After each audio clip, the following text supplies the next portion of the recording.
Senhor Deus, nós queremos nessa noite agradecer ao Senhor. Agradecer porque o Senhor é bom e porque a Tua misericórdia dura para sempre. Agradecer, Senhor, porque é na Tua palavra que nós temos força. É através da Tua palavra, Senhor, que a nossa fé se renova. É através, meu Deus, da Tua palavra que nós somos fortalecidos em Ti. É através da Tua palavra, Senhor. Por isso, nessa hora, nós queremos pedir, meu Deus, que Tu estejas conosco de uma forma especial, ministrando ao nosso coração a Tua palavra. Fortaleça-nos, Deus, na Tua palavra. A palavra é a verdade, e é na Tua palavra que nós queremos viver. É na Tua palavra que nós queremos, meu Pai, planejar, sonhar e viver aquilo que o Senhor quer que a gente viva. Nos abençoe, Deus, nessa noite, em nome de Jesus. Amém e amém. E graças a Deus, e graças a Deus. Amém. Você já deu um abraço quem está do seu lado aí, meu irmão? Já disse que essa pessoa é especial para você? Já deu um abraço? E a esposa diz mais uma vez que a ama. Se é o esposo, fala de novo que o ama demais. E você pode em seguida tomar o seu assento e pegar a sua Bíblia para nós estarmos orando, ou melhor, estudando a palavra de Deus nessa noite. Amém? Graças a Deus. Deus é bom. Abra sua Bíblia comigo, meu irmão, por gentileza, no livro de Gênesis. Gênesis capítulo 22. Gênesis capítulo 22 é o texto base para nós estarmos ministrando nessa noite. Esse é um capítulo que eu gosto muito, irmãos, muito mesmo. Antes de nós adentrarmos ao estudo, eu quero publicamente agradecer, porque sem ovelha o pastor nunca existiria, não é? Sem igreja o pastor não teria sentido algum. Confesso para vocês que a segunda-feira, ainda bem que nós temos algumas reuniões semanais, mas me dá uma vontade louca de que o domingo chegue logo, para a gente poder estar junto aqui. Alguns irmãos não podem estar durante a semana, mas eu quero agradecer, irmãos, pelo carinho, Ministério Infantil, Missões e todo o pessoal envolvido nessas ovelhinhas lindas aqui, não é? Que Deus abençoe e que a graça do Senhor continue direcionando esse rebanho que é dele, em nome de Jesus. Amém? Mas muito obrigado. Nós ganhamos de presente uma caneca, eu já abri a minha. Eu sou fã de caneca, irmãos, e tem ali a caneca. Essa aqui, eu faço minhas as palavras que o pastor Edno disse. Olha, essa aqui só eu vou tomar café lá em casa. Eu tenho um monte de caneca lá em casa, mas essa aqui vai ser só para mim. Está aqui o nome, né? E aqui o logotipo da igreja, né? Com muito carinho. Muito obrigado, viu, queridos? Que Deus abençoe em nome de Jesus. Amém? Gênesis capítulo 22 relata um dos momentos mais extraordinários que Abraão viveu. E se existe uma coisa que Deus é especialista, é de produzir o extraordinário na minha vida e na tua vida. Amém? Quem está vivo aqui, diz amém. Quem está muito vivo, dá uma glória a Deus aí. Amém? Então tá bom. Vamos trabalhar junto aqui nessa noite. Gênesis 22, ele registra, irmãos, uma das maiores provas que Abraão viveu. E quantas vezes nós já ouvimos isso em músicas, já lemos na grafia peculiar de um poema a história ou o ensino do capítulo 22 do livro de Gênesis. O encontro que Deus produziu na vida de Abraão com ele mesmo ou com a sua própria fé. Ontem nós estávamos aqui, ontem à noite tivemos aqui a segunda edição do Papo Cabeça com a juventude, e foi muito legal. Papo vai, papo vem, nas entrelinhas dos preparos que nós estávamos fazendo aqui. Eu estava conversando com um pai aqui da igreja, e ele fez a segunda dinâmica com o filho num momento especial. Pena que eles não estão aqui hoje. O Tarek e o Bruno. O Tarek me contou isso, eu achei muito, muito especial. Porque o Bruno perguntou para ele qual era o tamanho de Deus e como que ele podia entender o tamanho de Deus. E aí o Tarek pegou e ficou lá na casa dele. Quem conhece, tem uma distância na garagem até o portão. Ele falou: Bruno, vai lá e fica lá no portão. Lá foi o seu Bruno, ficou lá no portão. E o Tarek disse, você enxerga o pai grande ou pequeno? E aí ele olhou, eu enxergo você pequeno, você está longe. Então vem chegando mais perto. E o Bruno foi chegando mais perto, Tarek. E mais perto, mais perto. E agora, você me enxerga grande ou pequeno? E aí ele estava olhando para cima, né? Disse assim, agora eu te enxergo grande. Ele falou assim, então, assim é com Deus. Quanto mais perto de Deus você estiver, sempre você vai compreender a grandeza de Deus. E aí a gente aumentou um pouquinho mais esse raciocínio. Quando nós olhamos para o capítulo 22, nós entendemos que só compreender a grandeza de Deus, o diabo também sabe e também compreende. Além de eu compreender a grandeza de Deus, eu preciso exercitar a grandeza de Deus na minha vida. Amém? É eu experimentar no meu dia a dia a grandeza de alguém que é extraordinário, que me pega na forma finita que sou e nas minhas atitudes, naquilo que eu digo, naquilo que eu penso, naquilo que eu faço, naquilo que eu sou, me torna extraordinário nele. Esse é o extraordinário Deus que nós cremos. Amém? E era isso que Deus queria fazer com Abraão. Abraão já havia tido muitas e muitas experiências. Talvez, irmãos, foi mexido no coração de Abraão mais uma área que ele precisava trabalhar. E nós conhecemos a história. Só que Abraão, ele foi desde o começo do seu chamado desafiado a não ter nenhum tipo de obstáculo na sua adoração com Deus. E hoje, irmãos, eu tenho visto cada vez mais como o diabo tem infiltrado obstáculos, lutas e revés para tirar a nossa direção de compreender e viver essa grandiosidade de Deus. Abraão, desde cedo, quando foi chamado, Deus disse, sai da tua terra, sai da tua parentela. Abraão foi chamado a sair da terra onde ele tinha as suas mais profundas raízes. Ele foi chamado a abandonar o seu pai, que era o seu provedor também, que fazia com que toda obra que ali acontecesse fosse estendida ao seu filho Abraão. Ele ali era o Abraãozinho, ele era o filho. E agora Deus desafia Abraão a andar com as suas próprias pernas, com a sua própria decisão. Deus disse, Abraão, sai da tua terra, sai da tua parentela e vai para um lugar. Que lugar é esse? E aí vem então o título da mensagem, se pudesse assim dizer, não tenha medo de confiar um futuro desconhecido a um Deus conhecido. Deus desafiou Abraão a compreender que o futuro com Deus é algo exato, preciso e que não vai falhar. Gostaria de perguntar para você, em que nós hoje, para mim e para você, melhor dizendo, no que nós estamos firmando as nossas expectativas? Aonde nós temos ou estamos solidificando os nossos planos, sonhos, a nossa segurança? Talvez você esteja colocando a sua segurança na sua conta bancária. Talvez a sua segurança esteja no seu trabalho. Talvez a sua segurança esteja nos teus planos inovadores. Independente aonde esteja a tua segurança, eu queria te perguntar, se não for em Deus, imagine agora como você estaria se você não tivesse isso que hoje te dá segurança. Se hoje, de repente, amanhã você chegasse no seu trabalho e você não tivesse mais o seu trabalho. Olhassem para você e dissessem, você pode ir para casa, nós não precisamos mais de você. Como você ficaria? Como você se preocuparia, talvez, com os boletos de contas que você precisa pagar? Segurança. Como você ficaria se amanhã você não tivesse mais ao seu lado o seu esposo? Se você não tivesse mais ao seu lado a sua esposa? Se você não tivesse mais ao seu lado o seu pai, a sua mãe? Como seria? Você consegue imaginar isso?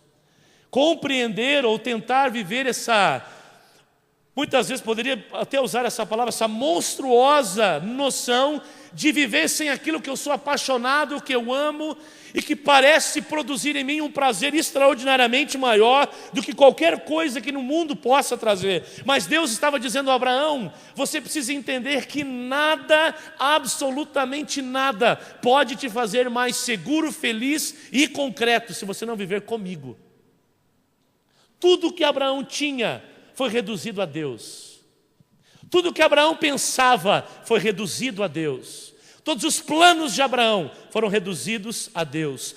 Tudo que ele sonhava, respirava, foi reduzido a Deus. Esse era o convite que Deus estava fazendo para Abraão.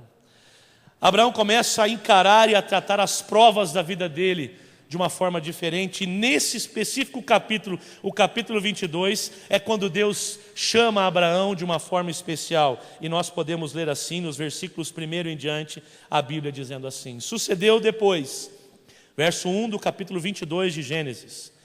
Sucedeu que depois dessas coisas, que Deus então prova a Abraão, dizendo-lhe: Abraão, e este lhe respondeu: eis-me aqui.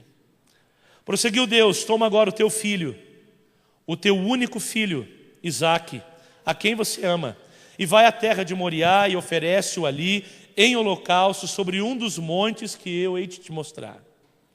Levantou-se, pois, então Abraão bem cedo de manhã, abordoou o seu jumento e tomou consigo 2 de seus moços e Isaque, seu filho, e tendo cortado lenha para o holocausto, partiu para ir ao lugar que Deus lhe dissera. Ao terceiro dia levantou então Abraão os olhos e viu o lugar de longe. E disse Abraão aos seus moços: ficai-vos aqui com o jumento, e eu e o mancebo iremos até lá. Depois de adorarmos, voltaremos a vós. Tomou, pois, Abraão a lenha do holocausto e a pôs sobre Isaque, o seu filho. Tomou também na mão o fogo e o cutelo, e foram caminhando juntos. Então disse Isaque a Abraão, seu pai: meu pai. Respondeu Abraão: eis-me aqui, meu filho. Perguntou-lhe Isaque: eis o fogo e a lenha, mas onde está o cordeiro para o holocausto? Respondeu Abraão: Deus proverá para si o cordeiro para o holocausto, meu filho. E os dois iam caminhando juntos. Havendo eles chegado ao lugar que Deus lhe dissera, edificou Abraão ali o altar e pôs a lenha em ordem. O amarrou a Isaque, seu filho, e o deitou sobre o altar em cima da lenha. E estendendo a mão, pegou no cutelo para imolar o seu filho. Mas o anjo do Senhor lhe bradou desde o céu e disse: Abraão, Abraão. Ele respondeu: eis-me aqui. Então disse o anjo: não estendas a mão sobre o mancebo, e não lhes faça nada, porquanto agora sei que temes a Deus, visto que não me negaste o teu filho, o teu único filho.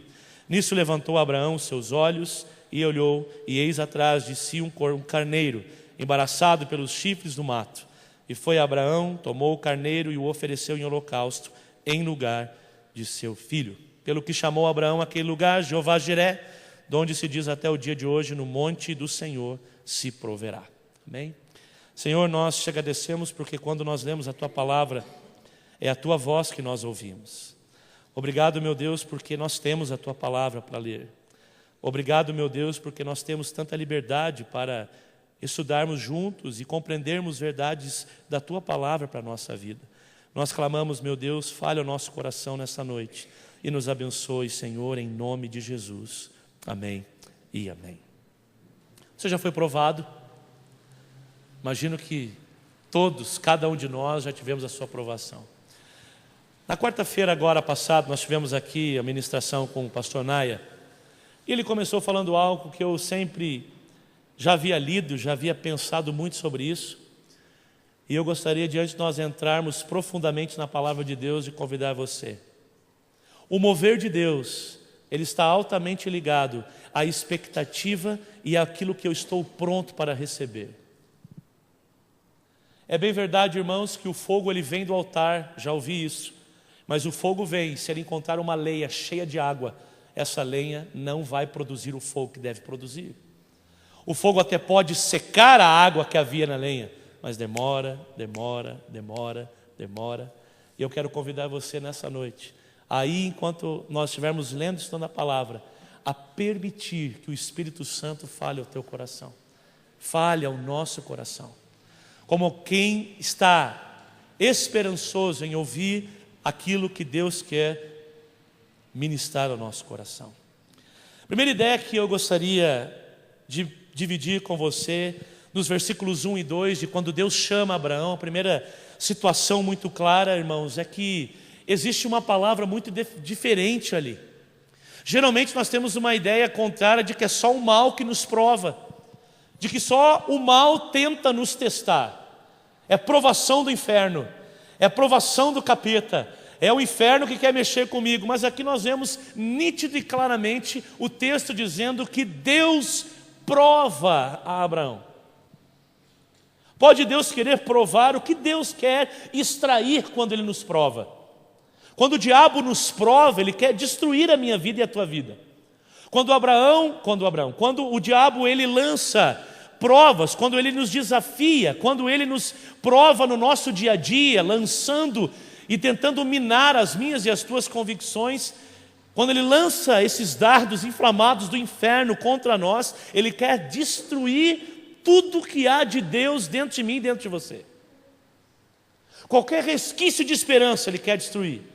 Qualquer sombra de dúvidas, ele quer aumentar essas dúvidas e extirpar por completo os pontos de exclamação que tu tens aí na tua mente, como certezas, como convicções, e encher a minha vida e a tua vida de pontos de interrogação, para que nós pudéssemos questionar o tempo inteiro o agir de Deus, o tempo inteiro a igreja, o tempo inteiro os projetos, o tempo inteiro a minha vida se resume em questionamento. Você conhece alguém assim, que questiona tudo? Você conhece alguém assim, que se incomoda com tudo? O diabo hoje ele tem ministrado e tem lançado ideias para destruir, através de provações, a minha e a tua vida. Só que quando Deus nos prova, quando nós vivemos situações em que nós percebemos ali lutas diárias, mas o agir de Deus de forma sobrenatural, Deus quando nos prova, Ele nada mais, nada menos está nos exercitando e despertando em nós um eu que a gente não conhece. Tirando-nos de forma muito clara, nos extraindo de alguns lugares, às vezes em extremo comodismo, para uma vida extraordinária no Espírito. Foi isso que Ele fez com Abraão. Abraão era um cidadão muito bem quisto e muito bem remunerado. Abraão tinha suas terras, Abraão tinha uma família sólida, mas Deus o tira dessa zona de conforto e o desafia a viver algo muito poderoso. A pobreza não, viver pela fé não é simplesmente isso, mas extrair um Abraão que o próprio Abraão não conhecia. Viver uma vida que Abraão jamais teria sonhado em viver. Talvez se Abraão tivesse ficado em casa, hoje ele não seria tema de um sermão na igreja hoje de manhã, hoje à noite. Irmãos, nem toda experiência difícil na nossa vida é necessariamente um teste de Deus. E talvez, imagino que nessa noite muitos aqui possam estar vivendo um momento diferente.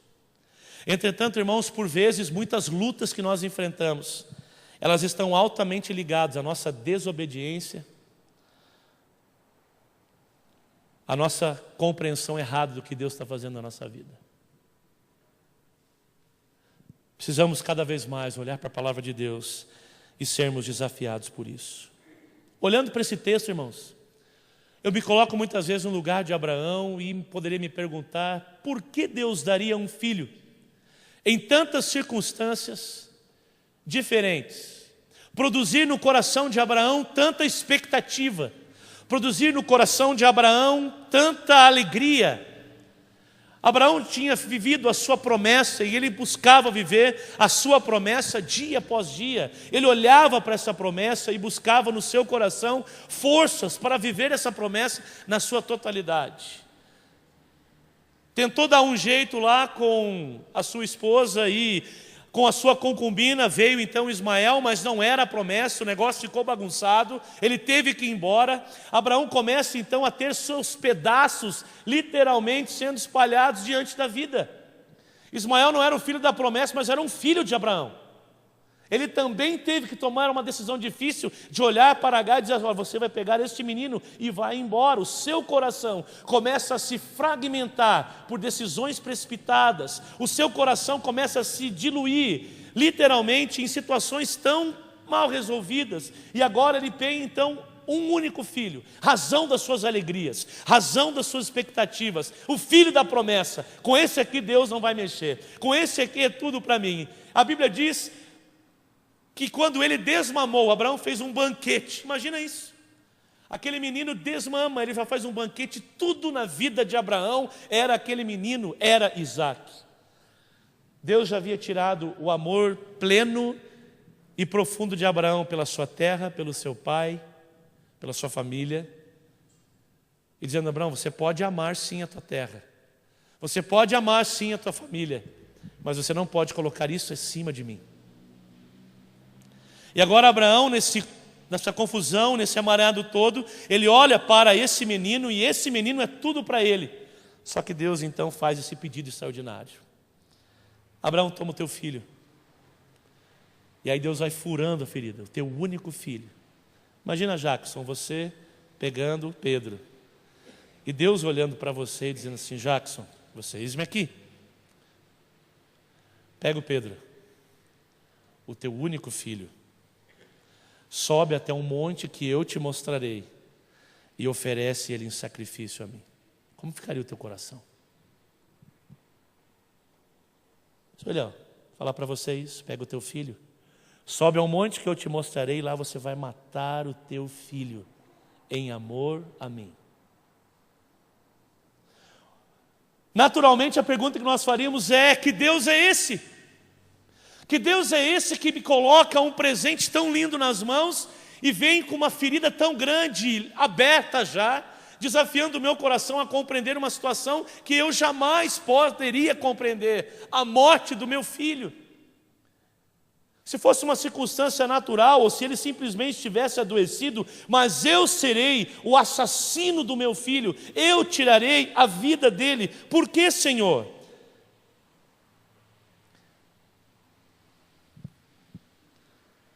É exatamente, irmãos, nos pedidos malucos de Deus que nós encontramos uma esperança sem comparação. É exatamente naqueles pedidos que mais nos desafiam é que nós compreendemos o tamanho de Deus, e aí a gente começa a exercer a grandeza dele na minha finitude, naquilo que eu não compreendo. Eu começo a confiar o meu futuro completamente desconhecido a esse Deus que conhece tudo e todas as coisas. Deus jamais enviaria, diz a sua palavra, uma prova que eu e você não pudéssemos suportar. Famoso ditado: não existe frio maior que o nosso cobertor. Deus cuida de mim, Deus cuida de você. Entretanto, irmãos, os versículos 3 ao 5, se você fechou a sua Bíblia, abre de novo, por favor. Os versículos 3 a 5 diz assim: levantou-se, pois, então Abraão de manhã cedo, preparou ali o seu jumento e tomou consigo 2 de seus moços e Isaque, seu filho, e tendo cortado lenha para o holocausto, partiu para ir ao lugar que Deus lhe dissera. Ao terceiro dia levantou Abraão os olhos e viu o lugar de longe. Disse Abraão aos seus moços: ficai-vos aqui com o jumento, eu e o mancebo iremos até lá, depois de adorarmos, voltaremos até vós. Primeira ideia que nós entendemos aqui, queridos, é que Deus, ele prova pessoas que ele ama. Eu gostei de algo que eu ouvi. Deus, ele não faz acepção de pessoas, mas ele faz sim acepção de atitudes. Deus não faz acepção de pessoas, mas Deus separa através das atitudes. Tanto é que uma das atitudes mais extraordinárias que nós temos é o nosso livre-arbítrio, escolher viver com o Senhor ou não. E isso, gradativamente, em algum ponto da minha vida, vai me separar. O problema, irmãos, não são hoje aqueles excluídos pela vida. O problema hoje não são aqueles que são excluídos pela falta de recursos. O problema não são aqueles que são excluídos em um relacionamento. O problema não são aqueles que são excluídos porque não conseguem ir. O grande problema do mundo hoje, irmãos, são aqueles que resolvem se excluir. São aqueles que resolvem decidir viver separados, distantes do amor desse extraordinário Deus, da autoridade de Deus, das leis de Deus, do poder sobrenatural que Deus tem para a nossa vida hoje, irmãos. Abraão estava gradativamente se concentrando na realização das promessas de Deus e não no Deus das promessas. Abraão estava se concentrando tanto na realização da sua promessa. Ele viu a sua promessa ali diante dele e os seus olhos se desviaram por completo do Deus das promessas. Ele não estava mais tirando um tempo para viver o pedido de Deus para o seu dia a dia. Isaac agora era o filho extraordinário. O futuro da aliança dependia de Isaac. Então Abraão começa a questionar: não pode, eu tenho um filho da promessa, através dele a geração será completamente aumentada, é através dele a semente da minha geração, da multiplicação da minha gente. Deus está ensinando para Abraão: meu filho, as minhas promessas não dependem de meios naturais. Quando eu lhe prometer algo, creia que eu farei, independentemente das situações que estão com você ao teu lado. Se você pensa que estão a favor ou não, eu cumprirei a minha promessa. Por isso o desafio para mim e para você hoje, irmãos, é entender que se eu estou sendo provado, ou viver uma aprovação, ou ter vivido uma aprovação, é porque eu sou fruto também de um amor de Deus, de um Deus que cuida, de um Deus que quer me levar a uma experiência melhor. E quando eu começo a me concentrar nessas promessas de Deus para a minha vida, eu não perco meu tempo buscando explicações infundadas em gente, em coisa que passa, e eu concentro a minha vida naquilo que não passa, naquilo que não se corrompe, naquilo que não muda comigo, naquilo que não simplesmente me abandona. Eu simplesmente defino o meu coração em um Deus que cumpre a sua promessa na minha vida. Esse pedido de Deus para Abraão era um teste da sua fé. E hoje, irmãos, como eu disse no domingo passado, o grande desafio da igreja hoje é nós não termos nos bancos da igreja clientes, mas servos e discípulos. O maior desafio da igreja hoje é que nós entremos na igreja e não esperamos ou geramos expectativas como clientes quando você entra num shopping. Eu não estou para ser servido, eu estou para servir. A adoração é um ato de serviço. Deus estava ensinando Abraão a entender: filho, entregue tudo de você. Você nunca vai compreender a minha grandeza se você não entregar tudo de você. Eu não vou conseguir ministrar na tua vida se o seu amor estiver dividido. Eu não vou conseguir ser pleno no teu coração se você não for pleno comigo. Não que eu não possa, que eu não tenha poder, mas é porque eu respeito as leis que eu criei. Você tem o poder de escolha, você tem o livre arbítrio, mas me dá uma chance, e eu vou te pedir algo então. Pega o teu filho, o teu único filho, a quem você ama, e leve até o monte onde você vai oferecer o seu filho em sacrifício. A fé, meus irmãos, ela não exige uma explicação, ela simplesmente descansa nas promessas. Você tem uma promessa de Deus? Você tem uma promessa de Deus para a tua vida? Tem uma promessa de Deus para a tua vida? A promessa de Deus na tua vida, ela é exercitada todos os dias. Você acorda de manhã, cabelão daquele jeito, aquela sujeira no olho, você limpa, e você vai para o teu dia. Você tira tempo para fixar os teus olhos nas promessas de Deus para a tua vida? Ou você olha para o monte? Nós temos tirado tempo, irmãos, para olhar para as promessas de Deus que estão na sua palavra, para a minha vida e para a tua vida, ou nós olhamos para a lenha que vai sendo carregada nos nossos ombros, ou no ombro daquele que vai ser sacrificado da nossa vida? Ou estamos olhando para os moços que nos rodeiam, na expectativa e não entendem nada ao nosso redor, mas você sabe que algo na tua vida está sendo sacrificado, ou será sacrificado?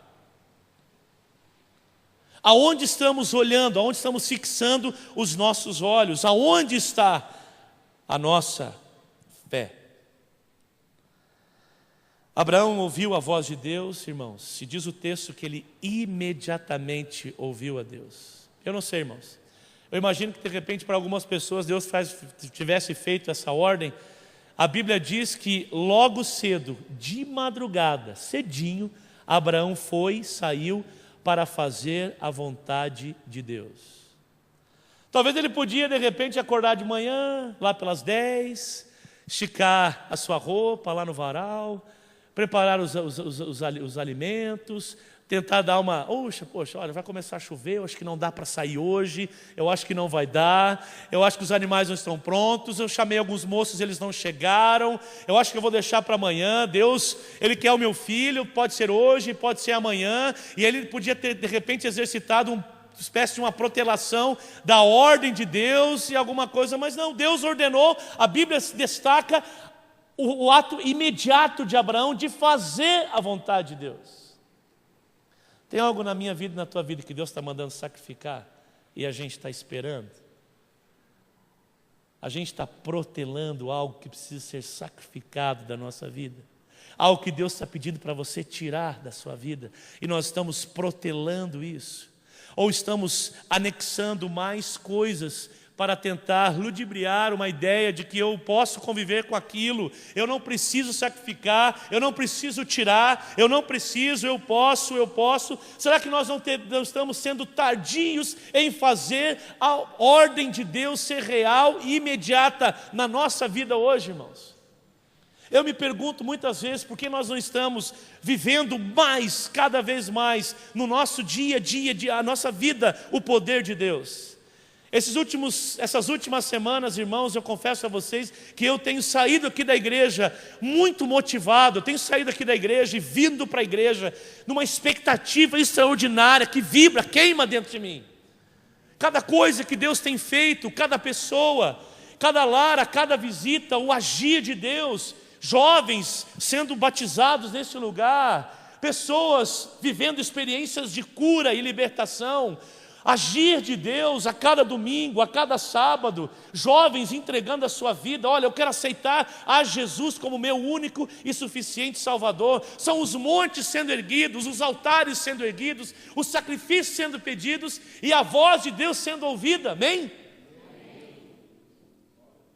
Deus está agindo. Nós estamos enxergando isso de longe ou de perto? Abraão amava o seu filho, mas ele também amava a Deus, e ele queria obedecer a Deus.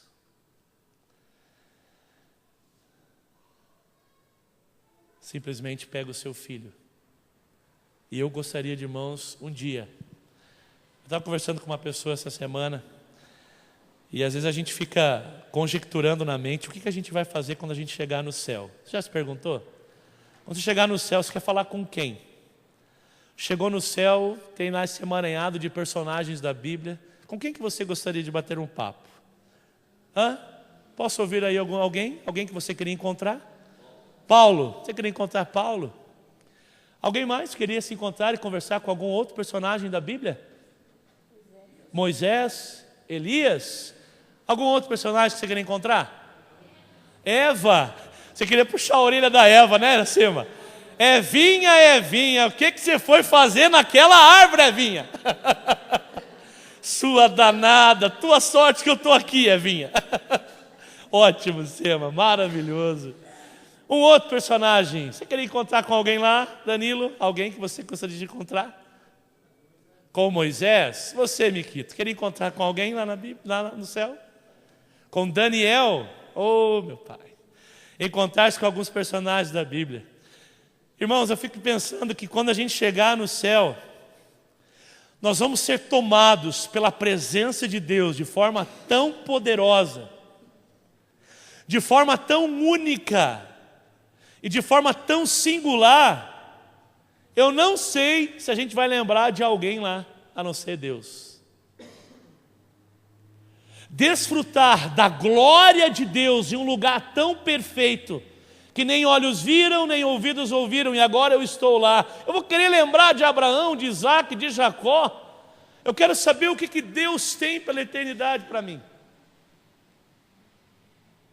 Mas depois de curtir muito essa presença, eu queria dar uma chegada em Abraão, falar: Abraão, chega aí. Não sei se ele vai ter uma barbona, não sei. Mas eu ia dizer assim: como que foi aquele momento? A Bíblia diz que Abraão pegou o seu filho, ele carregava, nada mais nada menos, irmãos, Isaac carregava toda a lenha que o queimaria. Abraão e Isaac tipificam claramente o monte do Calvário. Claramente, na promessa, na execução do sacrifício de Isaac, Deus estava tipificando como o filho dele morreria. Ele estava sofrendo 2 vezes. Ele simplesmente diz para Abraão: você vai sacrificar o seu filho em amor a mim. Coloca a lenha no lombo de Isaac, e ele vai carregando, eles vão caminhando e conversando. Abraão olhava para o seu filho, o jeitinho dele caminhar, o jeitinho dele falar, o timbre de voz. Talvez Isaac tinha um jeito de arrumar o cabelo e estava lá, suando, caminhando até o monte. Começam a subir, deixam os moços que estavam ali no serviço, eles começam a subir. E de repente, então,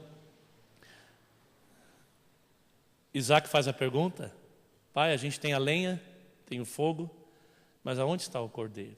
A voz de Abraão embarga. O que eu vou dizer? Será que eu já falo agora?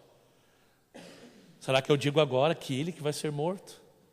Ele fala algo que exprime literalmente o poder da fé que estava nascendo no coração daquele homem. Ele disse: Deus proverá para si.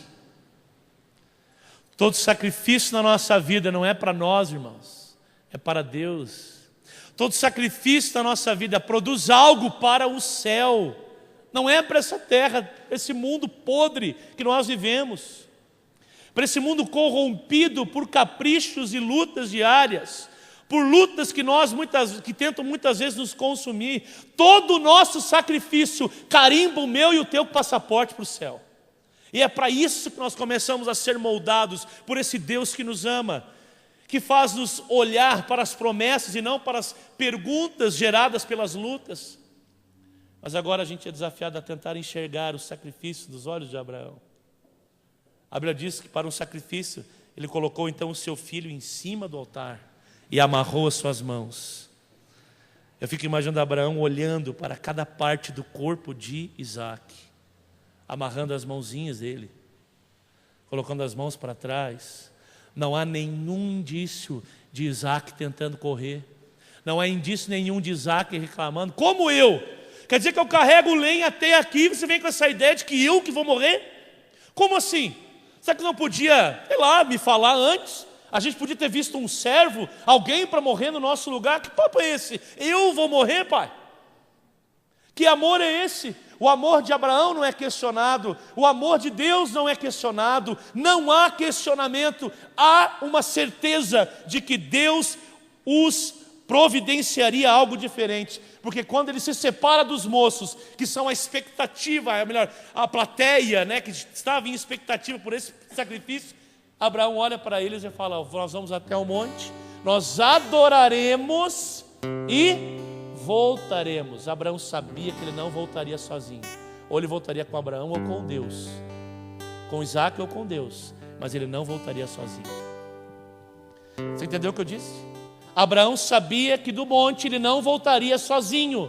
Ou ele voltaria com Isaac e Deus, mas entendendo a grandeza de Deus, ou ele voltaria só com Deus, com a mesma grandeza, o sacrifício feito, mas ele não estaria sozinho.